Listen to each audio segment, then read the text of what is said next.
Ayan.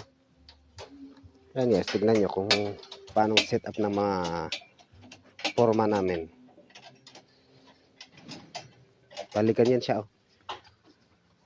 Ginagamit namin forma dito is plywood saka wood 2x2 for framing. Ayan siya. Pero bago po kasi namin nilalagay mga forma, doon sa baba may mga starter na kami doon. May nakaset up na kaming starter doon na naka-eskwala na yun. Kung anong size nung column, yun na yun, yung starter namin. Kumbaga yung forma is ipapatong na lang. Kaya sigurado na eskwalado yung poste, yung column pag binuusan. Ayan po, kung makikita nyo.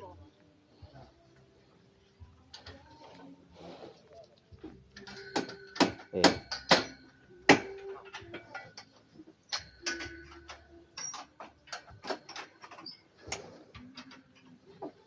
Bali, lalagyan na lang nila ng grease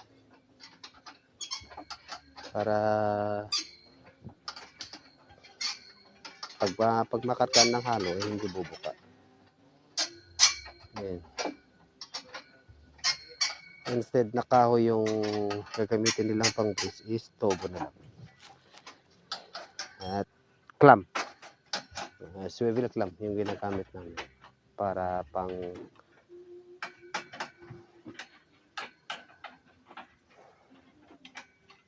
sa pang bracing.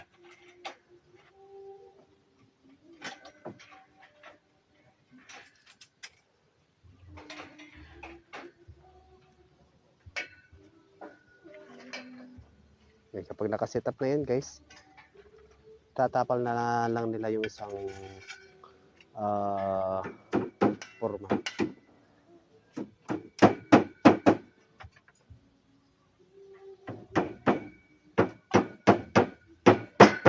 Tapal mo na yan.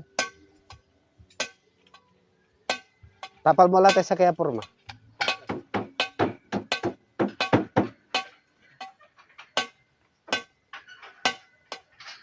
Ayan.